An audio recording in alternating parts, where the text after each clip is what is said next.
Good evening and welcome to 168 Hours, your weekly news update. I'm Mudma Mahmood, your host for the evening.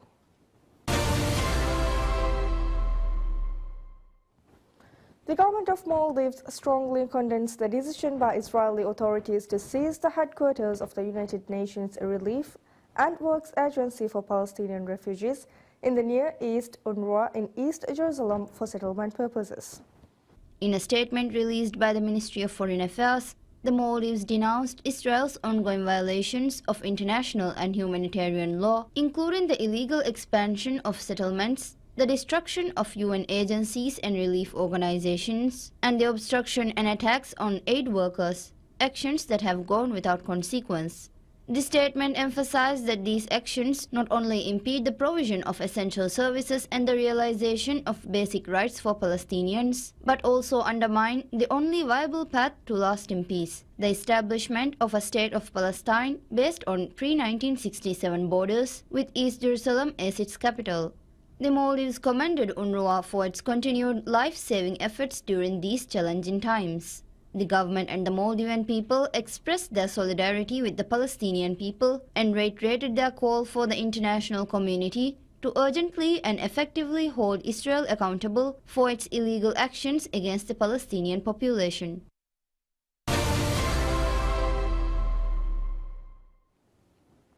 The World Health Organization (WHO) has welcomed President Dr. Mohamed Muiz's decision to ban the importation of various types of vapes and announcing a ban on vaping. In a social media post made by WHO's Southeast Asia office, WHO congratulated the Maldives for implementing this ban, highlighting it as a significant initiative to combat the alarming rise in vaping, particularly among young adolescents. According to the 2019 Global Youth Tobacco Survey, WHO noted that 23.1% of boys and 10.7% of girls aged 13 to 15 in the Maldives have used e-cigarettes.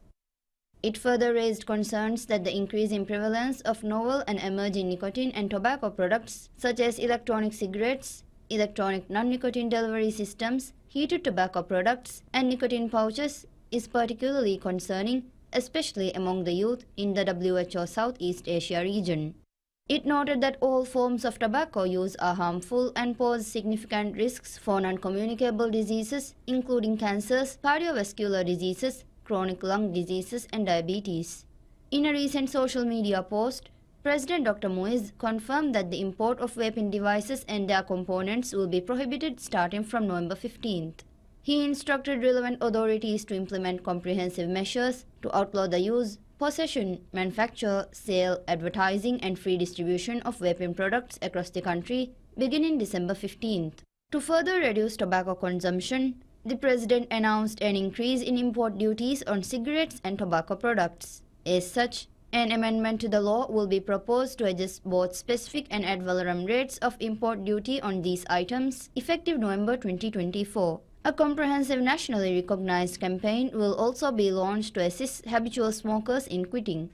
The President urges the public to collaborate in making the Maldives a tobacco-free society.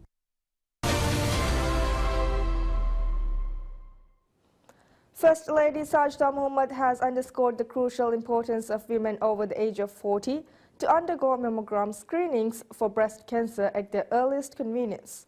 She made the statement during the inaugural event for the Breast Cancer Awareness 5th Annual Symposium as part of national efforts to raise awareness and promote early detection of breast cancer.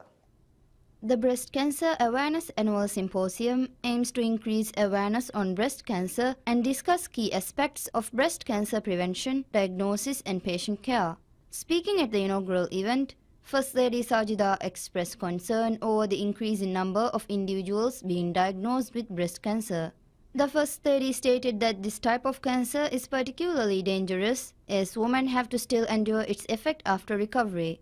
In her address, First Lady Sajida emphasized the importance of a multifaceted approach to breast cancer, combining medical expertise, psychological support, and public engagement to improve awareness and patient care.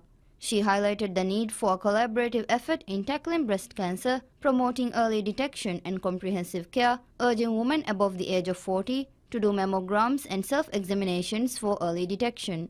Furthermore, First Lady Sajida noted the availability of chemotherapy across many regional hospitals in the country, a significant milestone in increasing accessibility to treatment.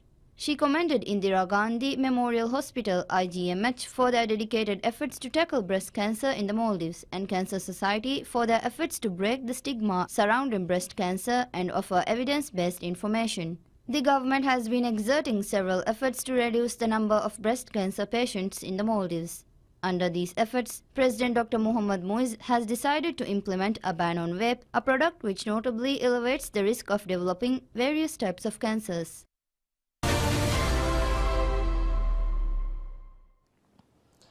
Speaker of the Parliament, Abdurrahim Abdullah, urges parliamentary bodies to work towards bridging differences between countries to facilitate progress in the digital realm.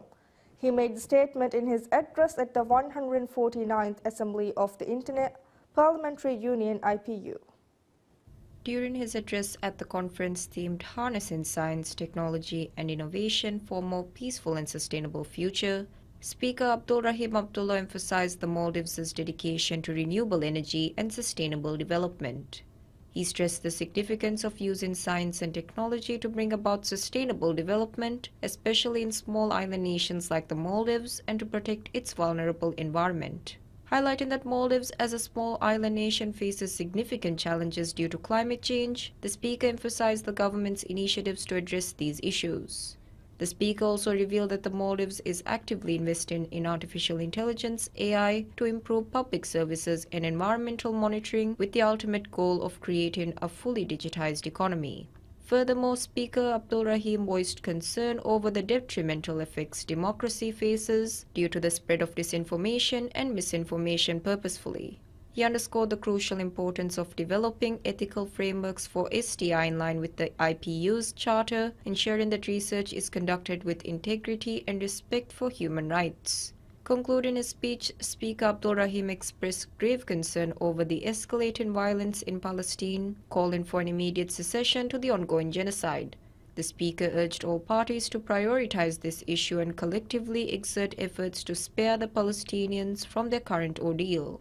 He additionally highlighted the ongoing conflict in Lebanon, urging for an immediate halt to hostilities to alleviate the suffering of the civilian population and restore stability.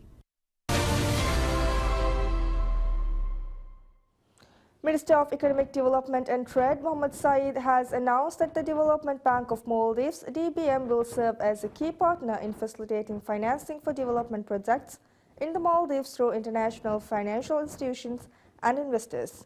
He shared these insights in a recent social media post. In his statement, Minister Saeed highlighted the challenges posed by the Maldives achieving middle income status, which has resulted in a decrease in grants and concessions. He pointed out that while the country's debt continues to rise, its foreign exchange reserves as a percentage of GDP remains the same due to a reliance on imports. The minister underscored the necessity for a bank with a long-term vision to strengthen the Maldives' financial system and facilitate essential development funding in collaboration with other financial entities. He outlined key objectives for the development bank: reducing wealth disparities, improving housing, alleviating the state's debt burden, and revitalizing underdeveloped areas. The bank will provide not only loans but also equity financing, fund syndication, and risk insurance. Focusing on 5 priority areas: energy and food security, housing, environmental protection, tourism and marine economic activities, the Development Bank is poised to play a vital role in securing financing for various industries. Minister Saeed also addressed the issue of US dollar shortages, attributing them to systematic financial challenges rather than economic ones. He expressed confidence that the Development Bank will enhance foreign direct investment and increase the availability of dollars in the Maldives.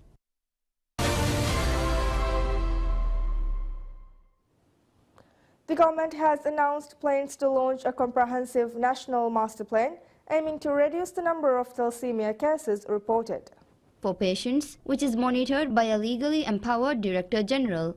Additionally, a special fund must be established to support and enhance thalassemia prevention efforts. Furthermore, the law also mandates the provision of family planning and counseling for thalassemia carriers with the goal of reducing the annual birth rate of children born with the condition. Since 2015, thalassemia patients have been given the opportunity to undergo bone marrow transplants with assistance from the Zakat Fund, an initiative which the government intends to continue annually. According to a study conducted in 2014, public awareness on thalassemia is relatively low. Aiming to address this issue and reduce the birth rate of thalassemia children, the government has been exerting efforts to draft a master plan against thalassemia. Additionally, the government has allocated 17,000 square feet of land for the construction of a thalassemia hospital in Hurumale Phase 2. The Ministry of Health has disclosed that the hospital will feature 38 inpatient beds, 62 outpatient beds and 20 private rooms. Furthermore, the facility will be equipped with intensive care units, ICUs and private theatres, along with a dedicated department for bone marrow treatment.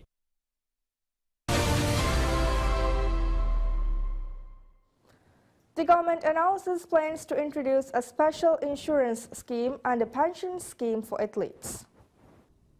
At the Maldives Sports Awards 2024, Minister of Sports, Fitness and Recreation, Abdullah Rafi announced the introduction of a special insurance and pension scheme for national team players and athletes. Funding for the insurance scheme has been allocated in next year's budget, demonstrating the government's commitment to supporting athletes and sports associations. Minister Rafi noted the establishment of a system for immediate medical treatment for injured players and compulsory medical facilities at venues for national and international competition. Discussions are underway with the Ministry of Education to launch the Maldives Presidential National Fitness Program. The minister also highlighted efforts to revise the payment system for national athletes to enhance their salaries. He expressed optimism about the future of sports in the Maldives, pledging unprecedented growth and addressing athletes' concerns with determination. Moreover, Rafi announced plans to create dedicated sports facilities for each national sport within 5 years, responding to concerns from athletes and associations. The government has signed an MOU with Saudi Arabia for sports development and is seeking assistance from other countries. In the past year, the government has invested $14.6 million in sports development, reflecting its commitment to advancing the sector. The national teams have excelled, securing 22 medals in 74 international events since last November. Finally, the National Sports Development Fund, NSDF, has been created as part of a long-term strategy to develop exceptional athletes, with plans already underway to achieve podium finishes at the Asian Games and Olympics.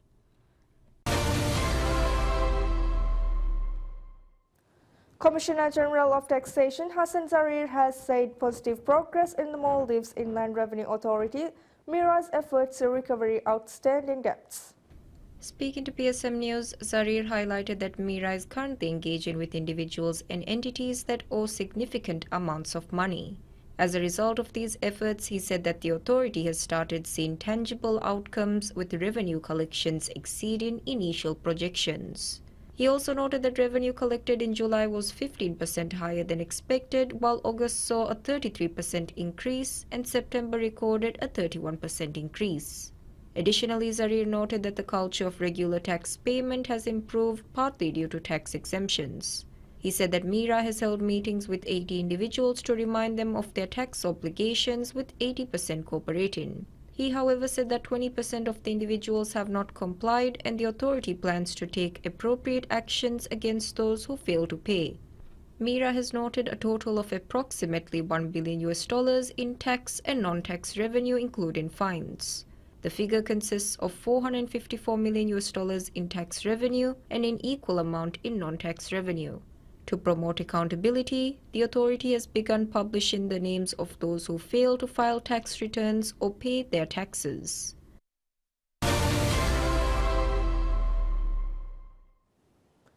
The government plans to amend the Administrative Taxation Act to enhance the authority of the Maldives Inland Revenue Authority, MIRA. Attorney General Ahmad Usham announced that the amendment will be introduced later this year. Currently, there's an estimated $1.04 million in tax and non-tax revenue owed to the state, including fines.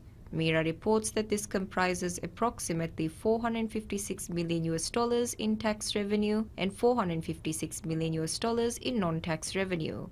The Third Amendment to the Administrative Taxation Act empowered the Attorney General to recover any state dues excluding taxes that remain unpaid after their due date under Article 50 of the Act. The Attorney General's Office, AGO, has identified delays and challenges in the current recovery process, prompting the need for legal reforms to streamline revenue collection. Attorney General Usham indicated that he will present the amendment to the Parliament this year. This revision will also authorize Mira to accept non-tax revenue and pursue recovery actions in accordance with Sharia law as previously practiced. Mira has already been granted certain powers to recover state dues beyond taxes, allowing them to initiate actions such as sending payment notices, publicizing the names of defaulters, and withholding services requested from government agencies. Commissioner General of Taxation Hassan Zarir emphasized that Mira is actively working to recover outstanding funds owed to the state.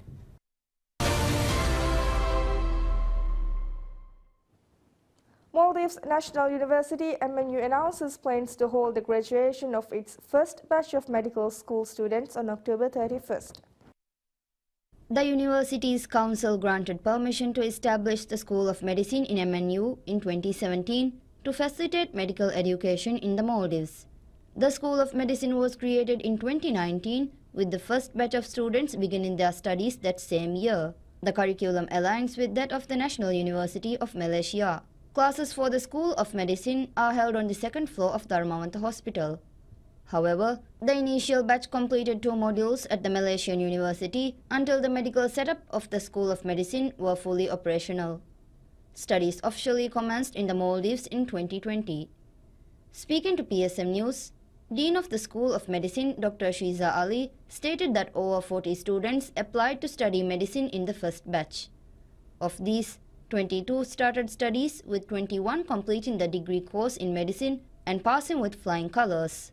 MNU notes that the graduation of the first batch of students completing medical school in the Maldives represents a significant milestone in the nation's healthcare sector. After completing the 5-year program, students must undertake an additional year of internship to become registered doctors at the Maldives Medical and Dental Council. The graduates are currently completing their internships at Indira Gandhi Memorial Hospital, IGMH. Currently, a total of 222 students across 7 batches are enrolled in the School of Medicine. That's it for this week. Thank you for watching. Have a pleasant day ahead. Bye-bye.